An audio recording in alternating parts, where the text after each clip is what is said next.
ఈరోజు మళ్ళొక విషయంతో ఏదైతే మాదిగలకు సంబంధించిన విషయం ఏదైతే ఉన్నదో, మేడ్చల్ జిల్లా సన్నాహక సదస్సుని విజయవంతం చేయడంలో కీలక పాత్ర పోషించిన, పెద్ద ఎత్తున తరలి వచ్చిన మీ అందరికీ పేరు పేరున హృదయపూర్వక కృతజ్ఞతలు. మీ సహాయ సమన్వయం ఎల్లప్పుడూ జాతి పట్ల సామాజిక న్యాయమైన దండోరా ఉద్యమం పట్ల ఇలానే ఉండాలని మహాజననేత మందకృష్ణ మాదిగ నాయకత్వంలో మనమంతా బలమైన శక్తిగా ఎదగాలని కోరుతూ ధన్యవాదాలు. మీ అందరికీ విజయవంతం చేద్దాం.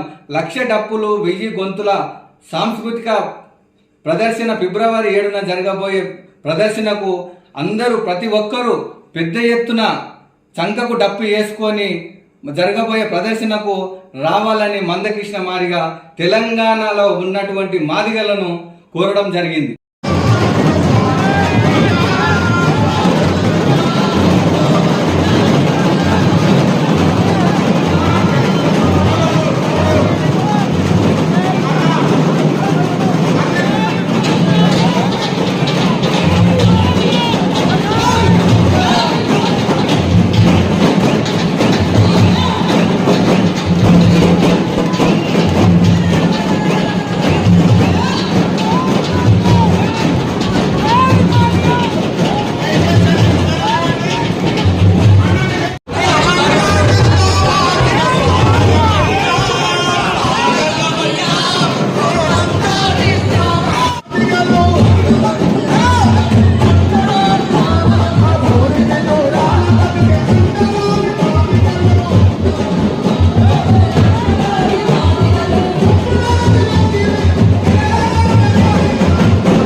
ఎయిరా ఎయిరా దండోరా మాది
విషయాన్ని మీ నోటీసులో తీసుకురావడానికి ఇక్కడికి వచ్చాను.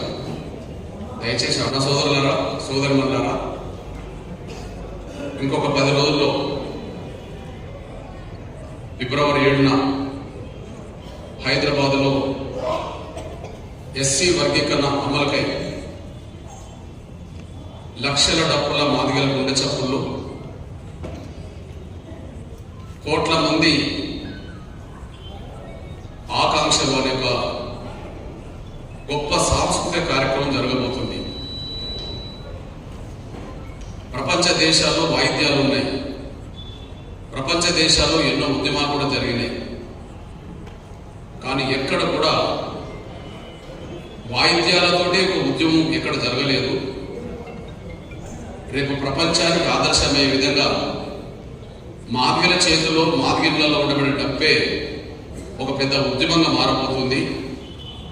దయచేసి మన బిడ్డల భవిష్యత్తుకు, మన పిల్లల భవిష్యత్తుకు రేపు వర్గీకరణ అమలు చేయించుకోవడం కోసం జరగబోయే ఒక మహత్తరమైన కార్యక్రమంలో మీరందరూ దయచేసి, ప్రతి ఇంట్లో ఇప్పుడు డబ్బు లేకపోవచ్చు, కానీ ఇంకో 10 రోజుల సమయం ఉన్నది కాబట్టి ఇంటికో డబ్బు కొనుక్కొని ప్రతి ఒక్కరూ సంఖ్యను డబ్బేసుకొని రేపు జరగబోయే మహాప్రదర్శనలో పాల్గొనాలని ముందుగా మీకు విజ్ఞప్తి చేస్తున్నాను.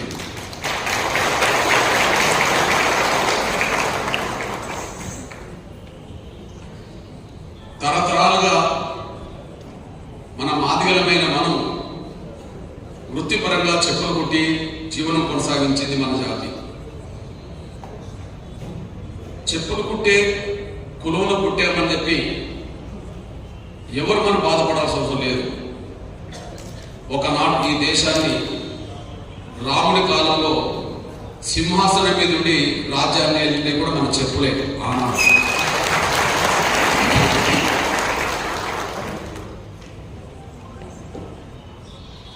మన వాళ్ళు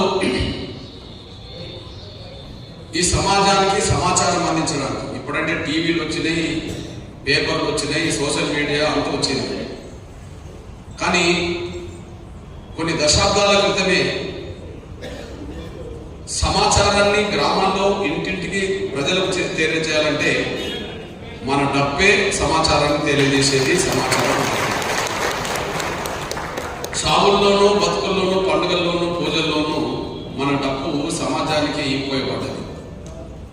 దయచేసి డబ్బును పట్టుకోవడానికి, డబ్బును కొట్టడానికి, సంకరించుకొని రావడానికి ఎవరు సిగ్గుపడదు. అది మన డబ్బు, మన ఆయుధం, మన వాయిద్యం. మన వాయిద్యాన్ని కొట్టే మన తాత ముత్తాతలు కొట్టనిప్పుకున్నారు. మన వాయిద్యం ద్వారానే సమాజానికి సమాచారం అందించారు. మన వాయిద్యం ద్వారానే పండుగలకు, పబ్బాలకు, సాగులకు, బతుకులకు మన వాయిద్యమే ఉపయోగపడదు. గ్రామాల్లో సమాజానికి సేవ చేసి మన పుట్ట నింపిన మన డబ్బును ఎవరు చిన్న చూపు చూడద్దు. దయచేసి విజ్ఞప్తి చేస్తున్నాను. రేపు ఒక్కసారి చూడండి. ఇప్పుడు ఇక్కడ వస్తున్నప్పుడు ఇంతమంది జనం ఉన్నారు, డప్పులు మోగినాయి. ఒక 20-30 డప్పులు మోగినాయి. 20-30 డప్పులకే డప్పులు మోగితేనే దద్దర్లంటే అయింది కదా. ఒక్కసారి హైదరాబాద్ నగరంలో 1,00,000 డప్పులు ఒకసారి మోగితే భూమి ఆకాశం దద్దరిల్లాలి, ప్రపంచం మొత్తం మన దర్వేనాలి, మొత్తం మన డప్పు చదువు. అందువల్ల ఎట్టి పరిస్థితిలో వచ్చేటప్పుడు సంకర డప్పు వేసుకునే రండి. నీకు డప్పు వేసుకొని రావద్దనుకుంటే ఇళ్ళలో పడుకో అంతే. డప్పు లేకుండా రావద్దు. ఎందుకు రావాలి? నువ్వు రాదలుచుకుంటే డప్పులు సంకరేసుకొని రా. నువ్వు రావద్దనుకుంటే, నీ బిడ్డల భవిష్యత్తుకు నువ్వు ఆలోచించవనుకుంటే ఇంట్లో పడుకో. కానీ డప్పును వదిలి రావు. ఇప్పుడు నీ దగ్గర డప్పు లేకపోవచ్చు, కొనుక్కో. 500-600, 700-800 పెడితే మంచి డప్పు వస్తుంది. ఆ ఒక్క విషయాన్ని విజ్ఞప్తి చేస్తున్నా అన్న. తప్పకుండా మేము ఇంటింటికి డప్పు కొనుక్కుంటాం. ప్రతి ఒక్కరూ డప్పును సంకరేసుకొని వస్తా ఉన్న వాళ్ళు ఒక్కసారి ఆత్మసాక్షిగా చేతులెత్తండి.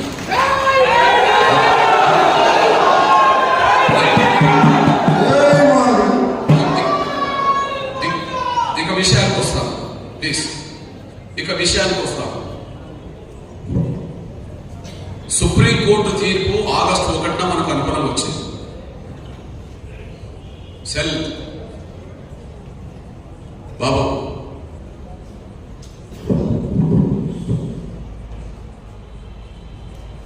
మళ్ళీ మనం రోడ్డెక్కాల్సిన అవసరం, లక్షల డబ్బులతో మన గుండె చప్పుల్లో ప్రభుత్వానికి ప్రపంచానికి వినిపించాల్సిన అవసరం ఎందుకు వచ్చింది? 2 కారణాల వల్ల రావద్దు, మనం ఆ పరిస్థితి రావద్దు. మళ్ళా రోడ్డెక్కే పరిస్థితి మాదిగలకు రావద్దు 2 కారణాల వల్ల. మొదటిది, సుప్రీంకోర్టు ఎస్సీ వర్గీకరణ చేసుకోవచ్చు అని గ్రీన్ సిగ్నల్ ఇచ్చేసింది. ఇచ్చి ఎన్ని రోజులు? 4 నెలల 26 రోజులు. ఆగస్టు 1న సుప్రీంకోర్టు చీఫ్ జస్టిస్ గారి అధ్యయనంలో 7 జడ్జీలతో కూడిన రాజ్యాంగ ధర్మాసనం మనకు అనుగుణంగా తీర్పిచ్చింది. తీర్పిచ్చి 4 నెలల 26 రోజులు. తీర్పు మనకు అనుకూలం నెంబర్ 1. పోనీ ప్రభుత్వం మనకు వ్యతిరేకమా? ముఖ్యమంత్రి మనకు వ్యతిరేకమా? కాదు, ఆయన అనుకూలమే, ప్రభుత్వం అనుకూలమే. ఆయన రోడ్డెక్కాల్సిన అవసరం ఎదురొచ్చింది. ముఖ్యమంత్రి అనుకూలమని ఎట్లా అంటున్నా? 2 కారణాల వల్ల అంటున్నా. ఒకటి, గౌరవ రేవంత్ రెడ్డి గారు సీఎం కాకముందు మాదిగ రిజర్వేషన్ పోరాట సమితి పెట్టిన సభల్లోనూ ధర్నాల్లోనూ పాల్గొన్నాడు. హైదరాబాద్ లో పెద్దలు వెంకయ్య నాయుడు గారు ధర్మయుద్ధ సభకు వచ్చినప్పుడు రేవంత్ రెడ్డి గారు కూడా వచ్చాడు.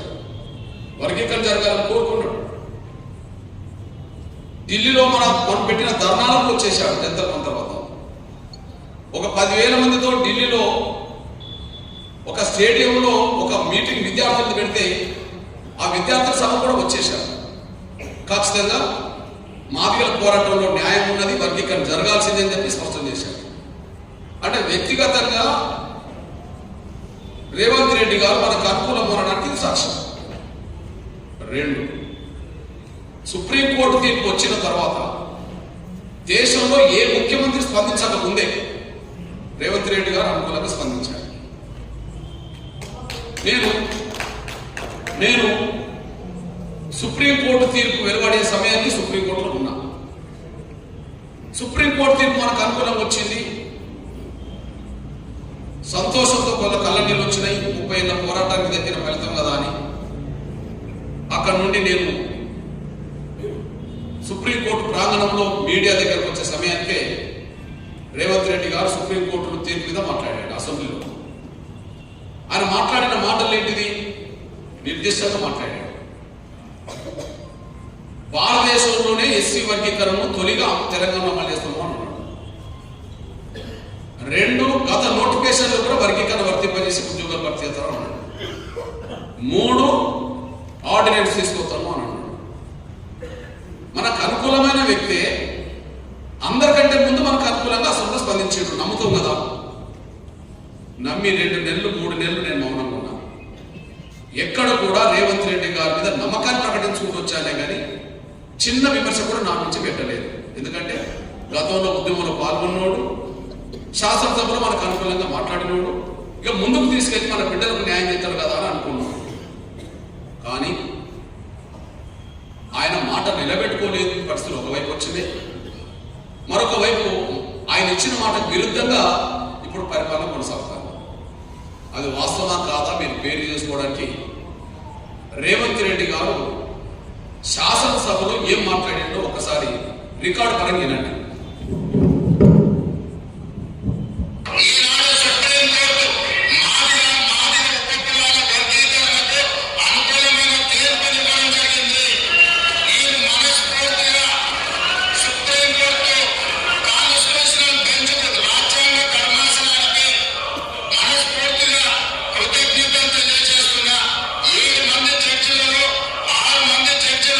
రాష్ట్రాలకు ఏబిసిడి వర్గీకరణ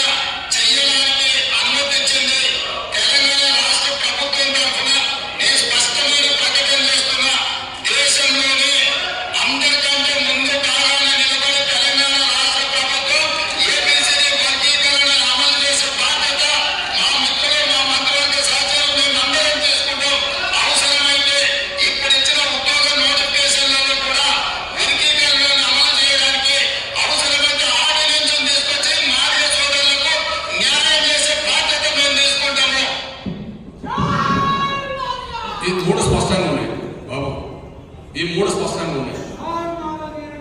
దేశంలోనే అందరికంటే ముందు వర్గీకరణ అమలు చేస్తామని మాట. 2 గత నోటిఫికేషన్ కూడా వర్గీకరణ వర్తింపజేసి ఉద్యోగాలు భర్తీ చేద్దామన్నమాట. 3 ఆర్డినెన్స్ తీసుకొచ్చి న్యాయం చేద్దామన్నమాట. ఈ 3 మాటలు చెప్పి 4 నెలల 20 రోజులు గడిచిపోయింది. నేను ఇంకొక విషయంలో నమ్మే, మన పట్ల ఆయన కృతజ్ఞత కలిగి ఉండాలి. మన పట్ల ఆయన కృతజ్ఞత కలిగి ఉండాలి.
ఏ జాతి వాళ్ళకి ఈ స్థాయి గౌరవం దక్కిందో ఆయన చెప్పాడు.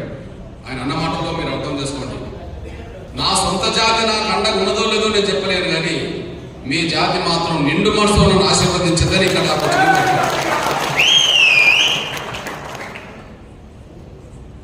నేను గతంలో ఉద్యమంలో పాల్గొన్నాడు కదా, శాసనసభలో కదా హామీ ఇచ్చింది, అంతకుముందు మన సాగర్తో గెలిచినోడు కదా, న్యాయం చేస్తాడు, నా బిడ్డలు భవిష్యత్తు బాగుపడతాను అనుకున్నాను.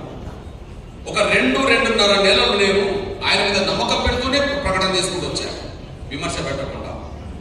కానీ కాంగ్రెస్ పార్టీలో ఎదిగిన మాలల ఒత్తిడికి తలొగి ఆయన ఇచ్చిన మాట నిలబెట్టుకోకుండా వర్గీకరణ జరగకుండానే ఉద్యోగాలు భర్తీ చేసుకుని పోయాడు. మీరు చూశారు. మీ అన్నగా ఒక విషయం గుర్తు చేస్తున్నా,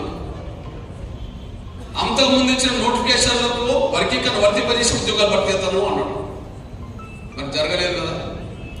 మొన్నటికి మొన్న 11,000 టీచర్ పోస్టులు ఎస్సీ వర్గీకరణ జరగకుండానే, గత నోటిఫికేషన్లు వర్గీకరణ వర్తింపజేయకుండానే ఉద్యోగాలు భర్తీ చేస్తే, వాస్తవానికి ప్రస్తుతం 15% రిజర్వేషన్లో ఏబిసిడి వర్గీకరణ ఉంటే మినిమం 10% మనకు వస్తుంది. ఏబిసిడి వర్గీకరణ లేకుండా ఉద్యోగాలు భర్తీ చేసినా, అడ్మిషన్స్ తీసుకున్నా 10లో 4 దాటట్లేదు. మనం 15%లో 4 దాటట్లేదు. 15%లో మనకు మినిమం 10% రావాలి. ఇప్పుడు తెలంగాణలో మనకు రావట్లేదు. వస్తే 10% రావాల్సిందే. మరి 11,000 టీచర్ పోస్టులో మన మాట మనం దక్కలేదు కదా. మళ్ళీ గ్రూప్ 1, గ్రూప్ 2, గ్రూప్ 3 కూడా మన భర్తీ చేస్తామని మాట్లాడుతున్నాడు కదా. ఎవరు ఒత్తిడికి తలగి మాట్లాడుతున్నారు. కాంగ్రెస్ పార్టీలో మాలకు పలుకుబడి ఎక్కువ ఉంటుంది. టీడీపీతో పోల్చుకుంటే, బీజేపీతో పోల్చుకుంటే, బీఆర్ఎస్తో పోల్చుకుంటే మొదటి నుంచి కాంగ్రెస్ పార్టీలో మాలల హవా మొదటి నుంచి ఉంటుంది. నేను మీరు పుట్టక ముందు నుంచి ఉన్నది. ఉద్యోగం నడిపే మొదటి భాగంలో 2 భాగంలో ఉన్నది, ఇప్పుడు కూడా ఉన్నది. ఇది ముమ్మాటికి వాస్తవం. ఇది వాస్తవం కాదా అనే విషయం కొన్ని విషయాలు నేను చెప్తాను. చెప్పడానికంటే ముందు ఒక విషయం గుర్తు చేస్తున్నాను. నేను మీ అన్నను, మీ బిడ్డను 30 ఏళ్ల పోరాటానికి చిరునామాగా నా వంతు పాత్ర పోషిస్తున్నా.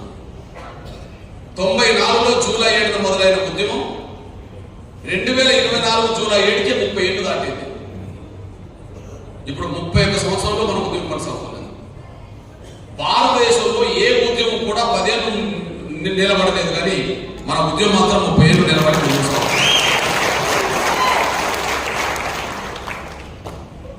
మన బిడ్డల భవిష్యత్తు కోసం నేను అన్ని పార్టీల దగ్గరికి వెళ్ళాను. ఎవరన్నా మన పార్టీ ఏదైనా ఒక పార్టీ వాళ్ళు మనకు న్యాయం చేద్దామని మన సహకారం కొడితే నేను వాళ్ళకి సహకరించాను. ఇది మీరు మనసులో పెట్టుకోండి. మళ్ళా గుర్తు చేస్తున్నా, మనకు సొంత శక్తి లేదు, మాలకు పలుకుబడి ఎక్కువ. అన్ని రంగాలను వాళ్ళు శాసించగానే ఎదిగారు. మనకు సొంత శక్తి లేదు. అట్లాంటప్పుడు ఎవరన్నా మనకు సాయం చేద్దామంటే నేను వాళ్ళకి సాయం చేశాను, ఎవరన్నా మనకు మద్దతు ఇస్తే నేను వాళ్ళకి మద్దతు ఇచ్చాను, మనం బలం కూడా కట్టుకోవడం కోసం. అట్లా నేను టీడీపీ మద్దతు ఇచ్చా, నేను కాంగ్రెస్ కు మద్దతు ఇచ్చా, నేను కేసీఆర్ కు మద్దతు ఇచ్చా, నేను బీజేపీ మద్దతు ఇచ్చాను. ఎవరికి మద్దతు ఇచ్చినా నా ఎజెండా ఏబిసిడి మాత్రమే. ఎవరన్నా మీ అన్న ఇప్పుడు ఈ పార్టీ లేదా ఆ పార్టీ ఎవరన్నా అంటే నా ఒంటి మీద కండవ మారినంత కాలం నాకు ఏ పార్టీ లేదు, నా ఒంటి మీద కండవ మారలేదు. 30 ఏళ్ల క్రితం నా ఒంటి మీద కండవ నల్ల కండవే, 30 ఏళ్ల తర్వాత నా ఒంటి మీద నల్ల కండవే, భవిష్యత్తులో కూడా నా ఒంటి మీద నల్ల కండవే. నా కండవ ఈ కండవపై ఒక పార్టీ కండవ కప్పుకుంటే నాకు పదవులు వస్తాయి, ఈ కండవపై మరో కండవ కప్పుకుంటే నాకు పదవులు వస్తాయి. పదవులు దగ్గరకు వచ్చినాయి. పదవులు తీసుకోవాలంటే పెద్ద సమస్య ఉన్నది. నాయకులుగా గుర్తింపు వచ్చిన వాళ్ళ వెనుక కొన్ని ఓట్లు ఉంటాయని ఏ పార్టీ అయినా చేరదీస్తారు. నాయకులుగా గుర్తింపు వచ్చిన వాళ్ళకు వాళ్ళ వెనుక కొన్ని ఓట్లు ఉంటాయని చెప్పి ఏ పార్టీ అయినా దగ్గర తీస్తారు. దగ్గర తీసిన ఏ పార్టీ అయినా కొన్ని టికెట్లు ఇస్తుంది, పదవులు ఇస్తారు. అట్లా మన వాళ్ళలో తీసుకున్న లేరా? ఎగ్జాంపుల్ ఒక చిన్న విషయం చెప్తాను. ఒకే మన బలహీన వర్గాల నేత మన బీసీ నాయకుడే ఉన్నాడు అనుకుందాం, మన ఆర్కెస్ట్రాలో ఉన్నాడు. ఆయన ఉద్యమకారుడే, ఎంఆర్ఎస్ కంటే ముందు నుంచి ఉద్యమ నాయకుడు అంటున్నాడే. కానీ 2014-24 మధ్యలో అన్న 4 పార్టీలు మార్చాల్సి వచ్చింది. 2014లో అన్న టీడీపీలో చేరి ఎల్బీ నగర్ టికెట్ తెచ్చుకొని ఎమ్మెల్యే గెలిచాడు. ఆయన ఒంటి మీద పసుపు పండు వచ్చింది. 2018లో మళ్ళా టీడీపీకి రాజీనామా చేసి కాంగ్రెస్ లో చేరి మిర్యాల కూడా టికెట్ కాంగ్రెస్ తెచ్చుకున్నాడు, ఓడిపోయాడు. ఆయన ఒంటి మీద కాంగ్రెస్ కంటూ వచ్చింది. 2022 నాటికి మళ్ళా వైసీపీలో చేరి ఆయన రాజ్యసభ సభ్యుడయ్యాడు. ఆయన ఒంటి మీద వైసీపీ కంటూ వచ్చింది. మళ్ళీ ఈ మధ్య కాలంలో కారణాలు ఏమైనా వైసీపీకి మనం రాజీనామా చేసి రాజ్యసభ కూడా రాజీనామా చేసి మళ్ళీ బీజేపీలో సభ్యత్వం తీసుకున్నాక మన రాజ్యసభ సభ్యుడు అయ్యాడు. అంటే ఆయన ఒంటి మీద 4 బీజేపీ కంటూ వచ్చింది. అంటే కొంతకాలం పనిచేసి నాయకులు ఎదిగితే పార్టీలు గుర్తింపిస్తాయి. ఆ గుర్తింపును ఆధారం చేసుకొని వ్యక్తిగతంగా బాగుపడాలంటే పనులు చేసుకోవాలంటే సమస్య కాదు. కానీ నా జాతి బిడ్డల భవిష్యత్తు కోసం జరగాల్సిన పోరాటాన్ని స్వతంత్రంగా నడపాల్సిందే. మీకు మీ స్థాయిలో నాయకులకు పరిచయం ఉన్నది. మీరు టీడీపీలో ఉంటే టీడీపీలో, మీరు కాంగ్రెస్ లో ఉంటే కాంగ్రెస్ లో, మీరు బీజేపీలో ఉంటే మీరు బీజేపీలో, మీరు బీఆర్ఎస్ లో, మీ స్థాయికి తగ్గట్టుగా మీకు నాయకులతో పరిచయాలు ఉంటాయి. మీరిచ్చిన బలంతో, మీరిచ్చిన శక్తితో నాకంటూ కూడా కొంత పరిచయాలు ఉన్నాయి. నాకు ఎవరితోటైనా పరిచయాలు ఏంటంటే అది మీరిచ్చిన బలమే నాకు, మీరిచ్చిన శక్తే నాకు. మీరిచ్చిన శక్తితో 29 ఏళ్లలో చాలా మందితో పరిచయాలు ఏర్పడ్డాయి. చాలా మంది మన కమ్యూనిటీ మీటింగ్ రప్పించారు. ఒకసారి గుర్తు చేస్తున్నా, 2025లో ఉన్నాం. 1996 నాటికే ఆనాడు ముఖ్యమంత్రి ఉమ్మడి ఆంధ్రప్రదేశ్ ముఖ్యమంత్రి చంద్రబాబు నాయుడిని మన మాదిగల మీటింగ్ రప్పించారు. 29 ఏళ్ల క్రితం 29 ఏళ్ల క్రితం మన మీటింగ్ ఆయన రప్పించాం. 94లో మొదలైన ఉద్యమం 95 నాటికి ఉమ్మడి ఆంధ్రప్రదేశ్ విస్తరించినాక పేద సభ హైదరాబాద్ లో పెట్టాలనుకున్న సమయంలో ఆ మీటింగ్ రాకపోతే అసెంబ్లీ ముట్టడిస్తాను పిలుపునిస్తే మళ్ళా మన మీటింగ్ వచ్చేసారు. ఒక్కసారి చూడండి, 96 మార్చి 25న అంటే ఇంకొక 2 నెలలకు 29 ఏళ్ళు. ఆనాడే సాక్షాత్ ఉమ్మడి ఆంధ్రప్రదేశ్ ముఖ్యమంత్రిని మన మాదిగల మీటింగ్ రప్పించాము, వేదిక మీదకి రప్పించాము. ఆయన వర్గీకరణ చేద్దామని మాటిచ్చాడు. 29 ఏళ్ల క్రితం మాటిచ్చాడు. ఆ మాట నిలబెట్టుకోవడంలో కొంత నిర్లక్ష్యం చేస్తే మన సెప్టెంబర్ నాటికి హైదరాబాద్ నగరాన్ని, బషీర్బాగ్ ప్రాంతాన్ని 10 లక్షల వద్ద దిగ్బంధం చేశాం. ఇది అంటే 29 ఏళ్ల క్రితమే ముఖ్యమంత్రిని రప్పించాం, 29 ఏళ్ల క్రితమే ముఖ్యమంత్రితో శాసించాం, కమిషన్ వేయించుకున్నాం. ఆ కమిషన్ రిపోర్ట్ 97లో వస్తే అప్పుడే పాదయాత్ర ఇక్కడి నుంచి పోయింది. ఆ 97లో వర్గీకరణ అంశం మీద కమిషన్ రిపోర్ట్ అమలు చేయమని చెప్పి ట్యాంక్ బండ్ ప్రాంతాన్ని 20 లక్షల మంది ముట్టడించిన చరిత్ర అన్నాడు. మీ అన్నగా చెప్పదలుచుకున్నది ఏంటంటే పార్టీ అధినేతలతో ప్రభుత్వాలు నడుపుతున్న వాళ్ళతో 29 ఏళ్ల క్రితం నుంచి పరిచయాలు ఉన్నాయి.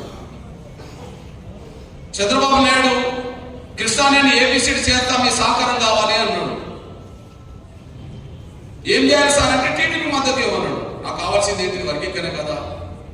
చంద్రబాబు నాయుడికి టీడీపీ మద్దతు ఇచ్చారు. ఆ మద్దతు ఇచ్చిన కాలంలో చంద్రబాబు నాయుడు గారు నాకు పెద్దపల్లి పార్లమెంట్ టికెట్ కూడా డిక్లేర్ చేశారు. పెద్దపల్లి పార్లమెంట్ టికెట్ నాకు డిక్లేర్ చేసిన రోజు నాది మొదటి పేరు వచ్చింది, ఎర్రంనాయుడిది రెండో పేరు వచ్చింది, లాల్జాన్ భాష మూడో పేరు వచ్చింది. ఇట్లా వచ్చేసింది. నేను వెంటనే ప్రకటన చేశా, సార్ నాకు ఎంపీ అనే 2 అక్షరాల కంటే ఏబిసిడి అనే 4 అక్షరాలు నాకు ముఖ్యం సార్. ఎందుకంటే ఎంపీ అయితే నేను బాగుపడతా, నా కుటుంబం బాగుపడుతుంది, నా చుట్టూ 100 మంది బాగుపడతారు. కానీ వర్గీకరణ జరిగితే 100 తరాలు నా జాతి బాగుపడుతుంది సార్ అని చెప్పి ఆనాడు ఎంపీ టికెట్ వదులుకున్నదంటే 27 ఏళ్ల క్రితం అనేసి మీద తీసుకుంటున్నాను. ఆ టికెట్ నాకు వద్దంటే మన ఆడపిల్ల డాక్టర్ సుగుణ కుమార్కి ఇప్పిస్తే అప్పుడే వెంకట స్వామిని 2 సార్లు పెద్దపల్లి నుంచి ఓడించింది. ఇది అయితే ఈయన ఇచ్చిన మాట నిలబెట్టుకున్నాడు. కొంత వర్గీకరణ చేస్తే 22,000 ఉద్యోగాలు వచ్చినాయి. కానీ కాంగ్రెస్ ప్రభుత్వం అధికారం వచ్చినాక దాన్ని మాలలు పలుకుబడతామని రద్దు చేయించారు. రద్దు చేసిన సమయంలో రాజశేఖర్ గారి ప్రభుత్వం ఉన్నది, ఆడ మన్మోహన్ సింగ్ ప్రభుత్వం ఉన్నది. రాజశేఖర్ గారు మన్మోహన్ సింగ్ గారి దగ్గరికి అందరం కలిసి వెళ్ళాము. రాజశేఖర్ గారి దగ్గర నుంచి ఆయన నెంబర్ పెట్టుకొని మన్మోహన్ సింగ్ గారి దగ్గర కూడా అందరం కలిసి వెళ్ళాము. కానీ రాజశేఖర్ గారు కృష్ణానేని ఏబిసిడి చేపిస్తా అని మాటిచ్చాడు. కృష్ణా ఏబిసిడి చేపిస్తా అని మాటిచ్చింది ఎక్కడ? విజయవాడకు 10 లక్షల మందితో మీటింగ్ పెట్టించి విజయవాడ మీటింగ్ ఆయన రప్పించారు. ముఖ్యమంత్రి హోదాలో 2007 ఏప్రిల్ 17న 10-15 లక్షల మంది సమక్షంలో రాజశేఖర్ గారిని రప్పించారు, ముఖ్యమంత్రి రప్పించారు. తను కూడా అన్నాడు కృష్ణానేని ఏబిసిడి చేపిస్తానికి సహకారం కావాలి అని. తను కూడా అన్నాడు ఏబిసిడి చేపిస్తా కృష్ణానికి సహకారం కావాలంటే కాంగ్రెస్ కూడా నేను మద్దతు ఇచ్చాను. రాజశేఖర్ గారి సమక్షంలో కాంగ్రెస్ కూడా మద్దతు ఇచ్చారు. ఈ మద్దతు ఇచ్చిన కాలంలో నాకు 2 పదవులు ఆశ పెట్టారు. ఒకటి, నన్ను చూపుడి ప్రభాకర్ రావు అనే మానవ లీడర్ని ఒకరోజు రాజశేఖర్ గారు ఇంట్లో పిలిపించుకొని మీ ఇద్దరికి ఎమ్మెల్సీ ఇచ్చి మంత్రులు చేస్తా, వర్గీకరణ విషయం పక్కకు పెట్టమంటే ఆయన రాజశేఖర్ గారు కాళ్ళ మీద పడి ఎమ్మెల్సీ తీసుకున్నాడు. నాకు వర్గీకరణ కావాలని చెప్పి నేను బయటకు వచ్చేసా. ఆ సమయానికి అది పేపర్లు వచ్చింది, చూపుడి ప్రభాకర్ రావు ఎమ్మెల్సీ తీసుకున్నాడు, కృష్ణమాదిగా మాత్రం నిరాకరించడానికి పేపర్లు పోతే అక్కడ అక్కడ ఎమ్మెల్సీగా ఎమ్మెల్యేకి పోటేసి ఓడిపోయిన డి రాజేశ్వరరావు అనే తమ్ముడికి నేను ఎమ్మెల్సీ ఇచ్చేసాను. 99లో చంద్రబాబు నాయుడు గారు నాకు రాజ్యసభ ఇవ్వకపోతే ఆ రాజ్యసభ నిరాకరిస్తే సూర్యాపేట నుండి గెలిచి ఓడిపోయిన ఆకారం సుదర్శన్ కు ఈ మంటి నింపిస్తే ఆయన రాజ్యసభ సభ్యుడు అయిపోయాడు. 2009లో వరంగల్ పార్లమెంట్ సీటు కాంగ్రెస్ సీటు నాకు ఇవ్వడానికి రాజశేఖర్ గారు కేవీ రామచంద్రరావు వెంబడిపడ్డాడు, పేపర్ వచ్చింది. అది నేను నిరాకరిస్తే సిరిసిల్ల రాజారెడ్డి అనే టికెట్ వచ్చింది, ఆయన ఎంపీ అయిపోయాడు. పరిచయాలు ఉన్నదాన్ని అడ్డం పెట్టుకుంటే పదవులు వస్తాయి, కానీ అది జాతి భవిష్యత్తుకు ఉపయోగపడాలి.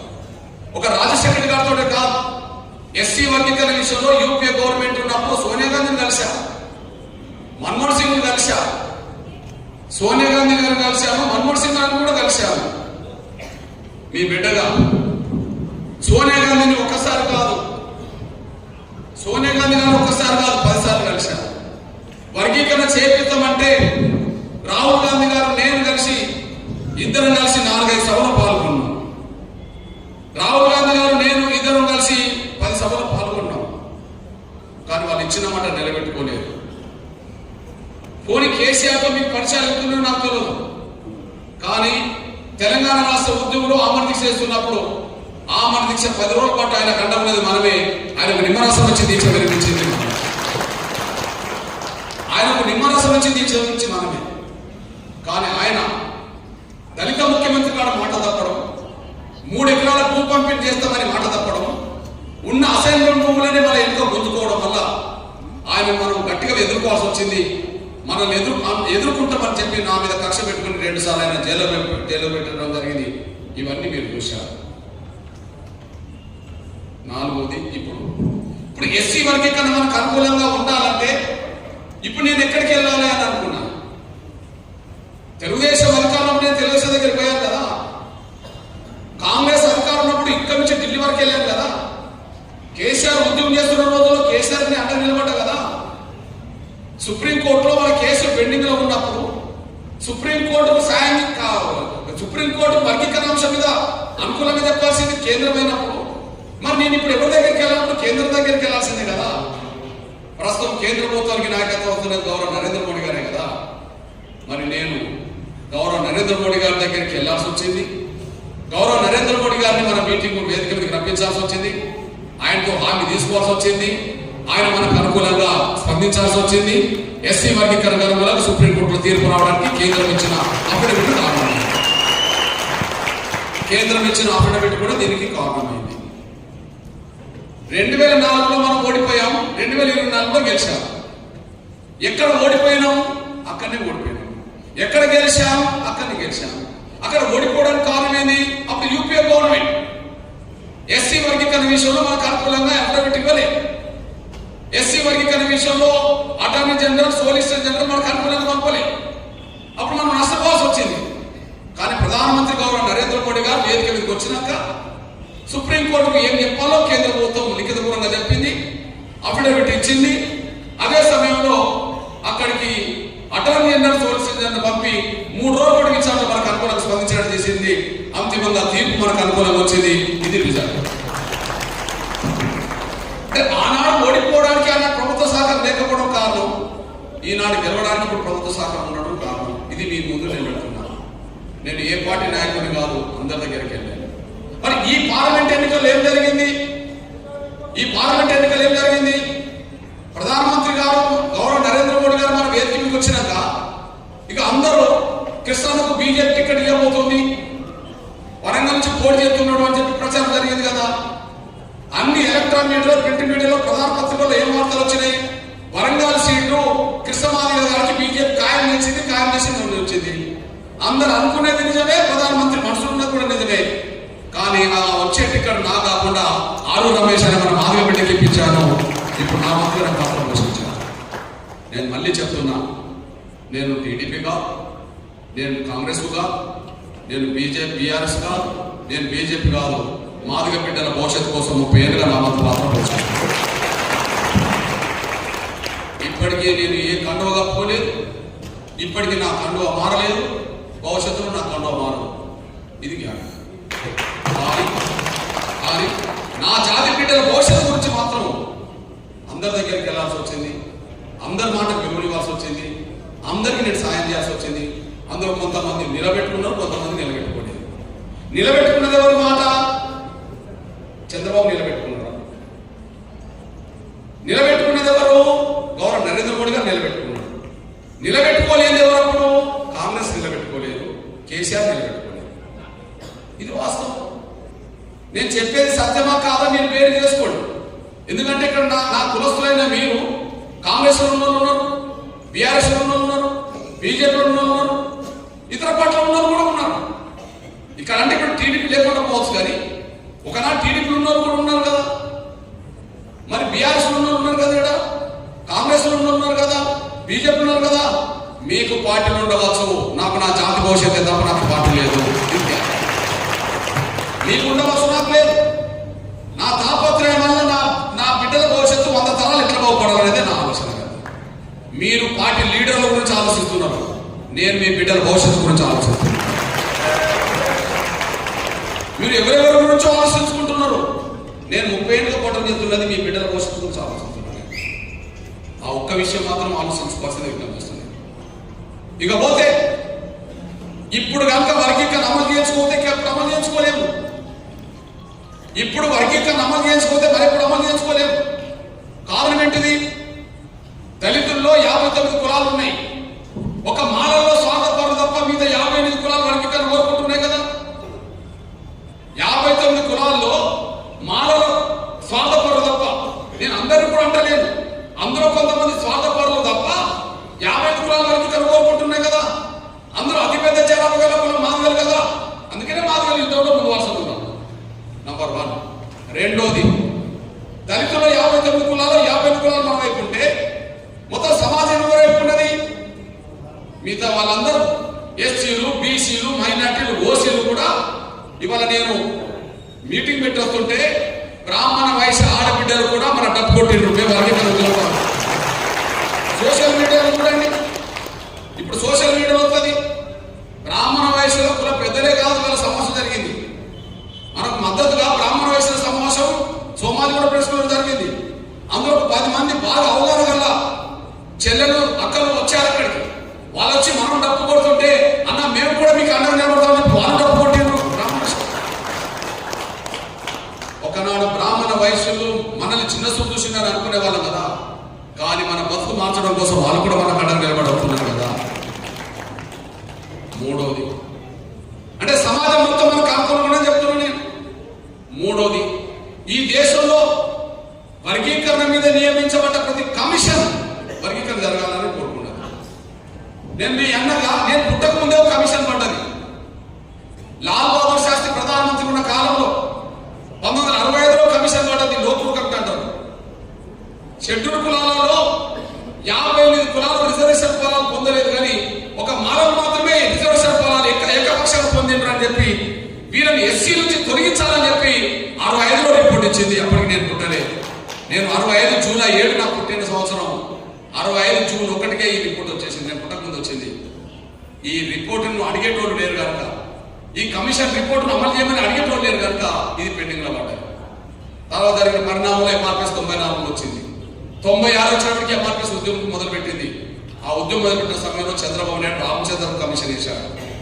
ఆ రామచంద్రన్ కమిషన్ మన వర్గీకరణ సిఫార్సు చేసింది. అప్పుడు కొంతకాలం వర్గీకరణ అమలు జరిగింది.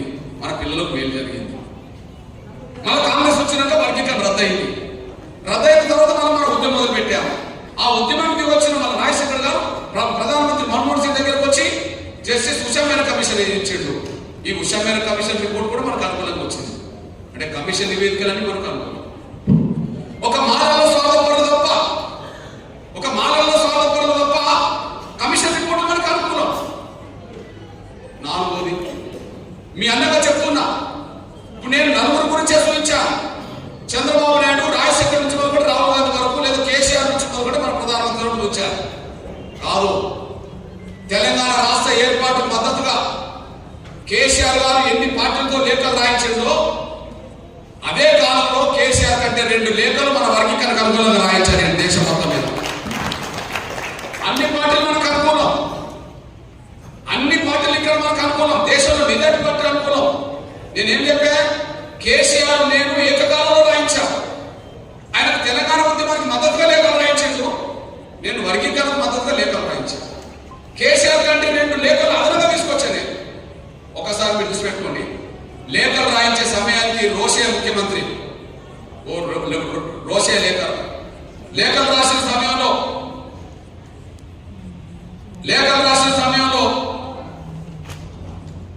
రోషే ముఖ్యమంత్రి మనకు అనుకూలంగా లేఖ రాశారు. అదే సమయంలో ఆనాడు జయప్రకాష్ నారాయణ పార్టీ పెట్టిన ఎమ్మెల్యేలు, ఆయన మనకు అనుకూలంగా లేఖ రాశారు. ఎంఐఎం పార్టీ నేత అసదుద్దీన్ ఓవైసీ తెలంగాణకు అనుకూలంగా లేడు, కానీ ఎస్సీ వర్గీకరణకు అనుకూలంగా లేఖ రాశారు. అప్పుడు చిరంజీవి పార్టీ పెట్టిండు, ఆయన మన ఎస్సీ వర్గీకరణకు అనుకూలంగా లేఖ రాశారు. మీ అన్నగా ఆనాడు ప్రతిపక్ష నాయకుడు చంద్రబాబు నాయుడు మనకు అనుకూలంగా లేఖ రాశారు. ఇది చూడండి, దేశ మాజీ ప్రధానమంత్రి దేవగౌడ గారు మనకు అనుకూలంగా లేఖ రాశారు.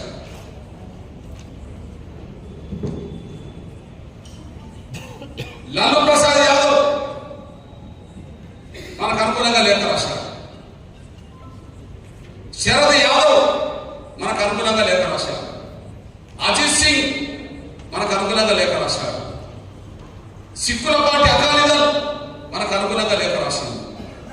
శిబు సోరెన్ పేరు మీరున్నారు, జార్ఖండ్ నేత, మనకు అనుకూలంగా లేఖ రాశారు.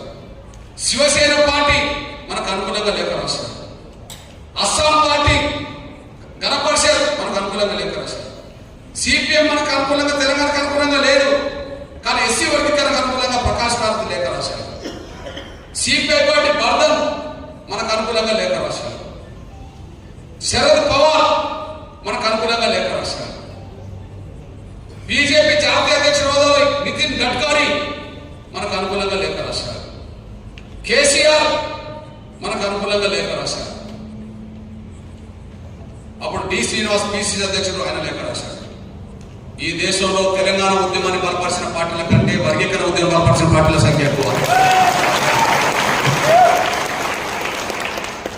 దళితుల్లో 58 కులాల వర్గీకరణ కోరుకుంటున్నాయి, సమాజంలో అన్ని కులాల వర్గీకరణ సమర్థిస్తున్నాయి, కమిషన్లు మనకు అనుకూలంగా ఉన్నాయి, రాజకీయ పార్టీలు మనకు అనుకూలంగా ఉన్నాయి. అంతేకాదు, ఒకనొక సందర్భంలో 99 నాటికి ఎస్సీ వర్గీకరణ అంశం రాష్ట్రపతి చేతికెళ్ళింది. ఒకనొక సమయంలో ఎస్సీ వర్గీకరణ అంశం రాష్ట్రపతి చేతికెళ్ళింది. ఆనాడు రాష్ట్రపతి దళితుడు కేఆర్ నారాయణ, కేఆర్ నారాయణ చేతికెళ్ళింది. వర్గీకరణ అవసరమా లేదని చెప్పినప్పుడు డిసెంబర్ 2, 1999లో ఎస్సీ వర్గీకరణ న్యాయమే, అది జరగాల్సిందని చెప్పి ఆనాడు రాష్ట్రపతి చంద్రబాబు నాయుడు గారికి సిఫార్సు చేశారు. అప్పుడే వర్గీకరణ జరిగింది. రాష్ట్రపతులు మనకు అనుకున్నాం. ఓకే, ఇప్పుడు చూపెట్టాం కదా, యూపీఏ గవర్నమెంట్ లో ప్రధానమంత్రి మన్మోహన్ సింగ్ గారు మనకు అనుకున్నాం. ఇది పోయినప్పుడు ఆయన కమిషన్ వేసింది అప్పుడే. ఇప్పుడు గౌరవ నరేంద్ర మోడీ గారు ప్రధానమంత్రి మనకు అనుకున్నాం, అంటే ప్రధానమంత్రి మనకు అనుకున్నాం. సుప్రీంకోర్టు బాస్ ఎవరు? Chief justice. దేశ న్యాయ వ్యవస్థలో బాస్ ఏంటిది? సుప్రీంకోర్టు. దానికి బాస్ ఎవరు? Chief justice. ఆయన ఆధ్వర్యంలోనే ఎస్సీ వర్గీకరణ న్యాయమే రాష్ట్రాలు చేయాల్సిందని చెప్పి సుప్రీంకోర్టు జడ్జిమెంట్ మనకు అనుకూలంగా ఇచ్చేసింది. ఇన్ని అనుకూలమైన వాతావరణం ఉన్నప్పుడు వర్గీకరణ అమలు చేసుకోకపోతే ఇంకెప్పుడు అమలు చేసుకుంటాం? ఇన్ని అనుకూలమైన వాతావరణం ఉన్నప్పుడే వర్గీకరణ అమలు చేసుకోతే ఎప్పుడు అమలు చేసుకుంటాం? రాష్ట్రపతులు ఒప్పించుకుంటుంది, ప్రధానమంత్రులు ఒప్పించుకుంటుంది, పార్టీలు ఒప్పించుకుంటుంది, కమిషన్లు ఒప్పించుకుంటుంది, కులాలను ఒప్పించుకుంటుంది, సమాజాన్ని ఒప్పించుకుంటుంది, కోర్టులను ఒప్పించుకుంటుంది. ఇప్పుడు సుప్రీంకోర్టు తీర్పు అనుకూలంగా వచ్చిన తర్వాత దాన్ని ఆపుతున్నారు కదా. 2004 సుప్రీంకోర్టు తీర్పు, 2024 సుప్రీంకోర్టు తీర్పు. 2004 సుప్రీంకోర్టు తీర్పు మనకు వ్యతిరేకం వచ్చినప్పుడు రాజశేఖర్ గారు ముఖ్యమంత్రి, కాంగ్రెసే. ఇప్పుడు మనకు అనుకూలంగా వచ్చినప్పుడు కాంగ్రెసే, రేవంత్ రెడ్డి గారు ముఖ్యమంత్రి. తేడా ఏంటిది? కాంగ్రెస్ పార్టీలో మానవ పలుకుబడికి వల్ల ఏమైందంటే 2004 నవంబర్ 5న మనకు వర్గీకరణకు అనుకూలంగా కాకుండా వ్యతిరేక తీర్పు వచ్చినప్పుడు 24 గంటల్లో అమలు చేసుకున్నాం. సుప్రీంకోర్టు తీర్పు ఫైనల్ కాబట్టి సుప్రీంకోర్టు తీర్పు ప్రకారం వర్గీకరణ రద్దు చేయడాన్ని చంద్రబాబు నాయుడు తీసుకొచ్చిన చట్టాన్ని 24 గంటలు రద్దు చేశారు. అంటే సుప్రీంకోర్టు తీర్పు వాళ్ళకు అనుకూలంగా అయినప్పుడు కాంగ్రెస్ గవర్నమెంట్ ద్వారా 24 గంటలు అమలు చేసుకున్నారు కదా. మరి సుప్రీంకోర్టు తీర్పు మనకు అనుకూలంగా వచ్చినప్పుడు మరి కాంగ్రెస్ గవర్నమెంట్ ఉన్నది కదా, మరి 24 గంటల్లో మనం వర్గీకరణ అమలు జరగాలి కదా. ఆనాడు కాంగ్రెసే, ఈనాడు కాంగ్రెసే.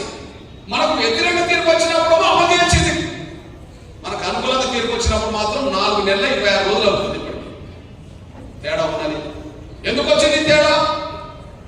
ఇవాళ అలా చెప్తున్నా, ఏబిసిడి లేకపోవడం వల్ల 10% రావాల్సిన మన బిడ్డలకు అన్ని విద్యా సంస్థల్లోనూ ఉద్యోగాల్లోనూ 3-4% కనిపించట్లేదు.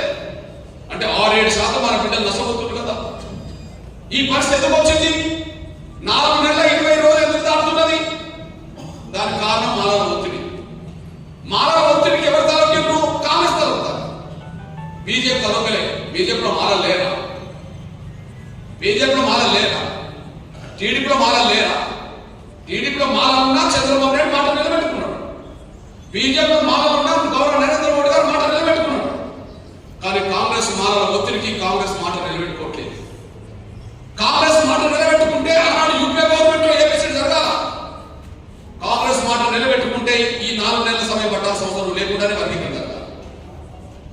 కాంగ్రెస్ ను శాసించే కాడ మాలని ఎందుకు? కాంగ్రెస్ వాళ్ళకి పెంచింది. కాంగ్రెస్ లో వాళ్ళే బాగా శాసించారు.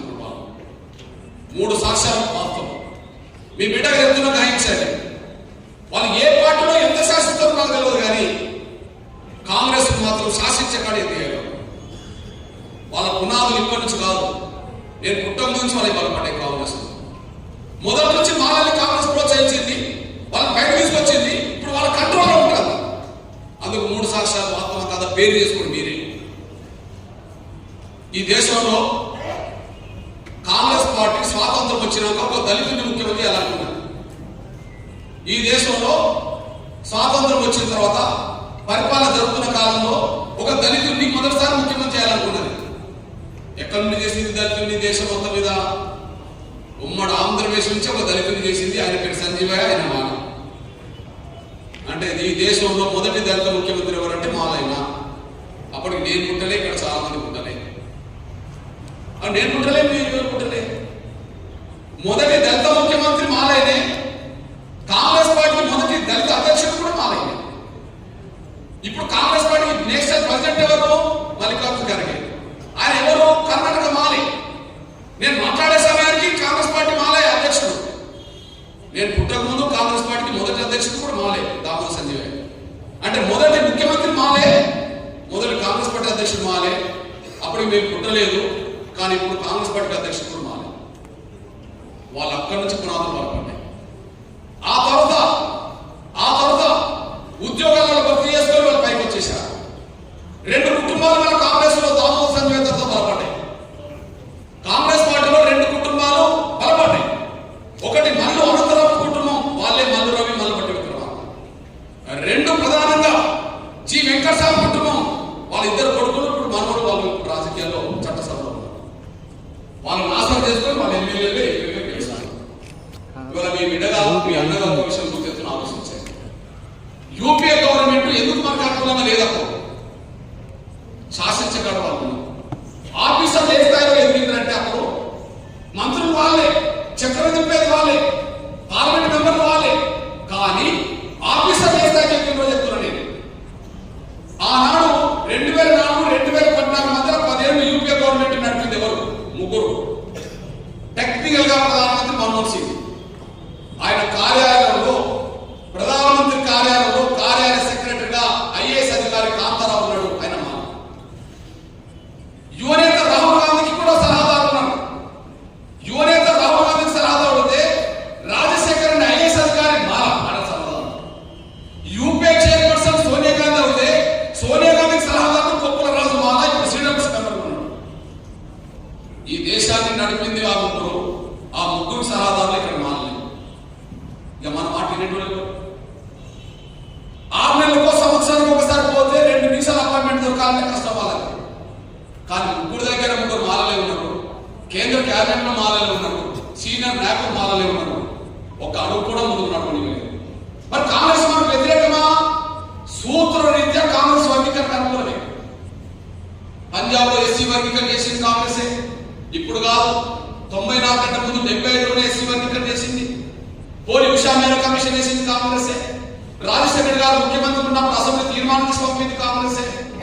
2004 మొదలుకొని 2023-24 ఎన్నికల వరకు కూడా, 2004 మొదలుకొని 2023-24 ఎన్నికల వరకు కూడా ప్రతి కాంగ్రెస్ పార్టీ ప్రతి ఎన్నికల్లో కాంగ్రెస్ పార్టీ మేనిఫెస్టో వర్గీకరణ ఉంటుంది. రాహుల్ గాంధీ గారు సభలో మాట్లాడే సందర్భాలు ఉన్నాయి. రాజశేఖర్ గారు మాట్లాడే సందర్భాలు ఉన్నాయి. ఇవన్నీ ఉన్నాయి. నేను ఏమంటున్నా, సూత్ర రీత్యా కాంగ్రెస్ వర్గీకరణ అనుకూలం. కానీ అనుకూలమైన ఆ పార్టీ కూడా వీళ్ళ మాటకు తలొగ్గి ఒక అడుగు కూడా ముందుకెళ్ళట్లేదు. ఇది విషయం. అందుకు సాక్ష్యం అలా చెప్తున్నా నేను. 3వది ఇప్పుడు వద్దాం. నేను పుట్టక ముందు సంజీవ చరిత్ర, మధ్యకాలంలో 2 కుటుంబాల చరిత్ర, ఆఫీసర్ల చరిత్ర, ఇప్పుడు చరిత్ర చూడండి. కాంగ్రెస్ పార్టీలో మాలల పలుకుబడి ఏ స్థాయిలో ఉంటుందంటే, సోనియా గాంధీ గారి కుటుంబానికి కాంగ్రెస్ పార్టీలో ఏ పలుకుబడి ఉంటుందో మాలల కుటుంబాలకు అంతే పలుకుబడి ఉంటుంది. ఎగ్జాంపుల్ ఒక విషయం చెప్తున్నా. కాంగ్రెస్ పార్టీ రాజస్థాన్ లో ఒక సమావేశం పెట్టుకున్నది. సీడల్ సమావేశం అక్కడ జరిగింది. అన్న ఒక తీర్మానం పెట్టుకున్నారు. కాంగ్రెస్ పార్టీలో ఒక ఇంట్లో ఒకరికే టికెట్, కాంగ్రెస్ పార్టీలో ఒక ఇంట్లో ఒకరికే టికెట్ అని పెట్టుకున్నారు. మరి ఒక ఇంట్లో ఒకరికే టికెట్ అన్న ఆ సూత్రాన్ని 3 కుటుంబాలు వర్తింపజేయాలి. ముందు సోనియా గాంధీ కుటుంబమే,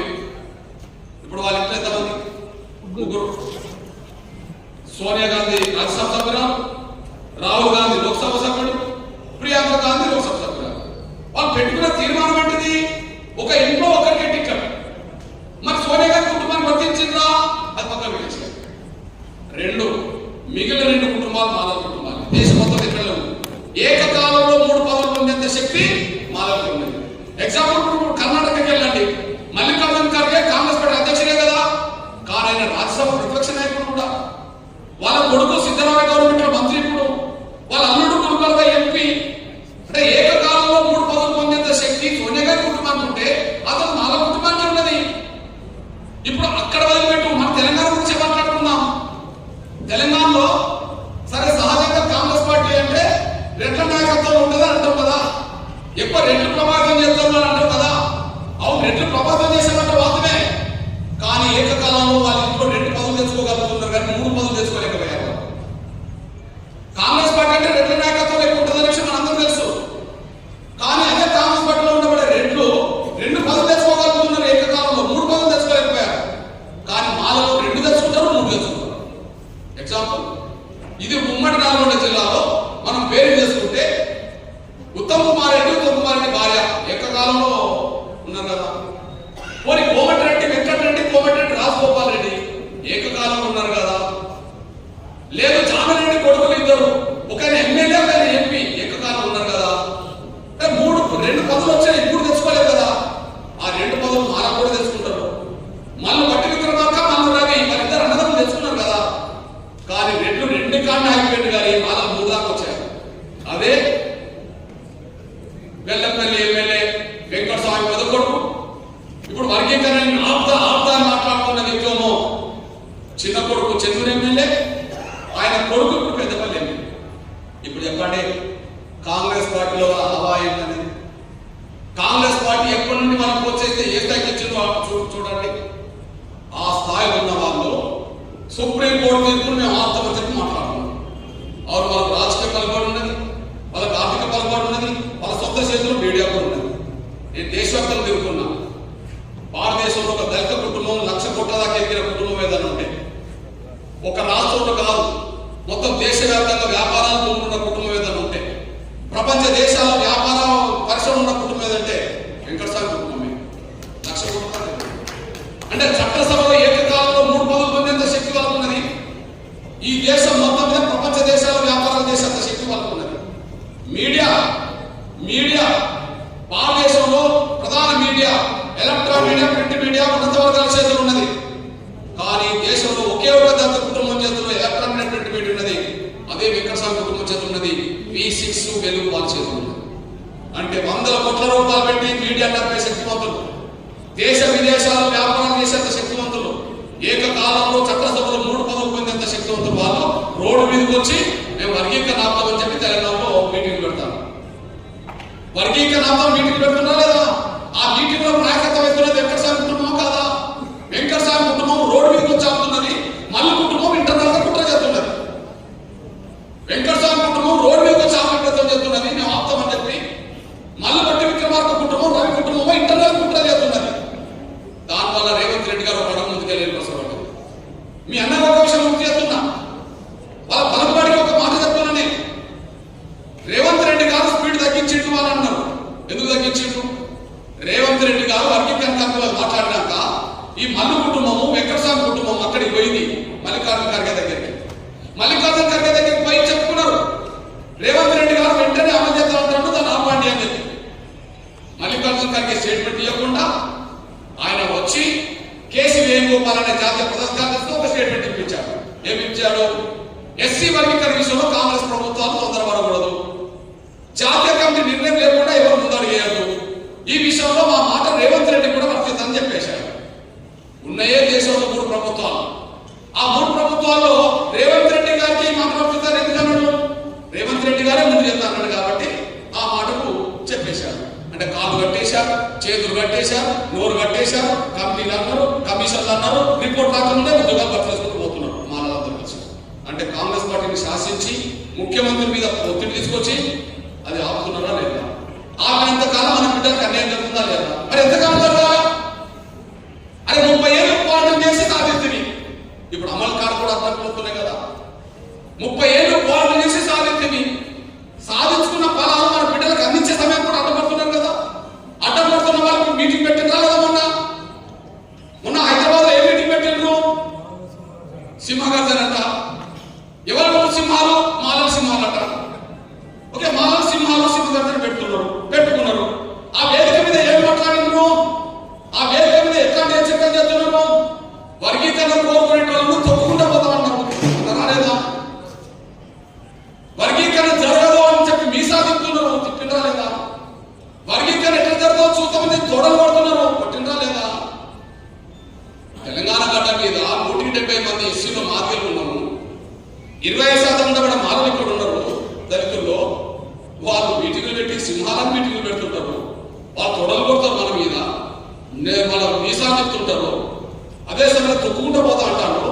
ఒకటి ఈ మధ్యకాలంలో గోదావరి కన్నా నుంచి ఒక మాల మాట్లాడారని పెట్టి మందకిస్తున్న త్వరలోనే నాలుగు కొట్టి తప్పే రోజు దగ్గరకు వచ్చిందని చెప్పి మాట్లాడుతుంటారు. మీరు చూశారు కదా. అంటే మాదిగ జాతి బిడ్డలు చీమ నెత్తురు లేని వల్ల వాళ్ళ ఉద్దేశం ఏంటంటే వాళ్ళు తొడలు కొడితే, వాళ్ళు మీసాలు తిప్పితే, వాళ్ళు తొక్కుకుంటూ పోతామంటే, కృష్ణమాదిగను చంపుతామని చెప్పి అంటుంటే మాదిగలు రెచ్చిపోయి వాళ్ళ మీద పడితే శాంతి భద్రత సమస్య ఉత్పన్నం కావాలని, సమస్య పరిష్కారం జరగకుండా పక్కదారి పట్టాలని వాళ్ళు కుట్ర చేస్తున్నారు. మనం రెచ్చిపోయినామనుకో, మనకు రేషన్ లేక కాదు. మన ఉద్దేశం ఏంది? వర్గీకరణ సాధించుకోవడం. వాళ్ళ ఉద్దేశం ఏంది? ఘర్షణ కోవడం. ఘర్షణ జరిగితే ఆటోమేటిక్గా సమస్య పక్కదారి పడతారు కదా. ఇట్లాంటి సమయంలోనే మీ బిడ్డగా నేను చెప్తున్నాను, ఇట్లాంటి సమయంలో మీ అన్నగా నేను చెప్తున్నాను. వాళ్ళు మళ్ళా 2వ తారీఖు నాడు ఏదో ఒక మళ్ళా మీటింగ్ డిక్లేర్ చేసింది. ఏమని చెప్పిండు వాళ్ళు? 1,00,000 పరిచయలు, 1,00,000 కర్రలు. 1,00,000 పరిచయం తీసుకొచ్చి మీటింగ్ పెడతారట, 1,00,000 కర్రలతో మీటింగ్ పెడతారట. వాళ్ళు పరిచయం తెచ్చుకొని ఏమైనా తెచ్చుకొని కానీ మాదిగల దగ్గర 1,00,000 డబ్బులతోటే తాడబడి తెలుసుకున్నారు. మాదిగల దగ్గర 1,00,000 డబ్బులతోటే తాడబడి తెలుసుకున్నారు. మన ఆవేదన ప్రపంచం వినాలి, మన ఆకాంక్ష ప్రపంచం చూడాలి. 30 ఏళ్ల పోరాటానికి ముగింపు కూడా పలకాలి. ఆ పలకడం కోసం జరుగుతున్న పోరాటమే నేను జరగబోతాను. నేను కాంగ్రెస్ కాదు, నేను బీజేపీ కాదు, నేను బీఆర్ఎస్ కాదు, నేను టీడీపీ కాదు, నేను ఏ పార్టీ కాదు. మీరు కూడా ఆ ఒక్క విషయాన్ని గమనించుకొని మీ బిడ్డల భవిష్యత్తు కోసం జరుగుతున్న సంగ్రామంలో డబ్బు పట్టుకొని రావాల్సింది. డబ్బు పట్టుకొని రావాల్సింది. ఆ డబ్బు కొనే కాడ, డబ్బు పట్టుకొని వచ్చే కాడ ఎవరు సిగ్గుపడదని ఒక్కసారి మీరు హైదరాబాద్ నగరానికి 1,00,000 డబ్బుతో కొడితే 100 తరాల బిడ్డల భవిష్యత్తును బాగు చేసుకున్న అవసరం కూడా ఈ 10 రోజుల సమయంలో ఈ 10 రోజుల సమయంలో గ్రామానికి పోతాం, ఇంటింటికి పోతాం, ప్రతి ఇంటికి డబ్బు కొనేటట్టుగా చేద్దాం. అంతిమంగా ప్రతి ఊరు నుంచి, ప్రతి ఇంటి నుంచి డబ్బును సంపాదించుకొచ్చేటట్టు చేద్దాం. ఖచ్చితంగా యుద్ధంలో మన జాతిని గెలిపిస్తామన్న వాళ్ళు ఆత్మసాక్షిగా చేతులేద్దాం. ఎస్సీ రిజర్వేషన్ల వర్గీకరణ తక్షణమే అమలు చేయాలని 7న జరగబో లక్షల డబ్బుల మాదిగలకు ప్రజల ఆకాంక్షల్ని ఒక సాంస్కృతిక ఉద్యమంగా ప్రదర్శించబోతున్న సమయంలో మాదిగ బిడ్డల భవిష్యత్తును కోరే మాదిగలు, మాదిగ ఉద్యమాన్ని సమర్థించే అన్ని వర్గాల ప్రజలు ఫిబ్రవరి 7న జరగబో ఆ సాంస్కృతిక ఉద్యమంలో పాల్గొనాలని చెప్పి నేను విజ్ఞప్తి చేస్తున్నా, పిలుపునిస్తున్నా. ఎస్సీ రిజర్వేషన్ల వర్గీకరణకు అన్ని పార్టీలాగానే కాంగ్రెస్ పార్టీ కూడా వర్గీకరణకు అనుకూలమైనప్పటికీ సూత్రరీత్యా వర్గీకరణకు అనుకూలంగా ఉన్న పార్టీలో మాల సామాజిక వర్గం సంబంధించిన పలుకుబడి, పెత్తనం ఎక్కువ ఉండడం వల్ల ముఖ్యమంత్రులే శాసించి వర్గీకరణ లేకుండా ఉద్యోగాలు భర్తీ చేసుకునేంత పరిస్థితులు రాష్ట్రంలో ఉత్పన్నమైనాయి. ఈ నేపథ్యంలో వర్గీకరణ లేకుండానే ఉద్యోగాలు భర్తీ చేయడం వల్ల, వర్గీకరణ లేకుండానే ఉన్నత విద్యారంగంలో అడ్మిషన్స్ పూర్తి కావడం వల్ల తెలంగాణలో 15%లో 10% రిజర్వేషన్లు దక్కాల్సిన మాదిగలు కేవలం 3-4% వరకే పరిమితం కావడం జరిగింది. వర్గీకరణకు అనుకూలంగా సుప్రీంకోర్టు తీర్పు వచ్చిన తర్వాత కూడా వర్గీకరణ లేకుండానే ఉద్యోగాలు భర్తీ చేయడంతో మాదిగ బిడ్డల నోటికాడు కూడా మాదిగలకు అందకుండా పోయే పరిస్థితి వచ్చేసింది.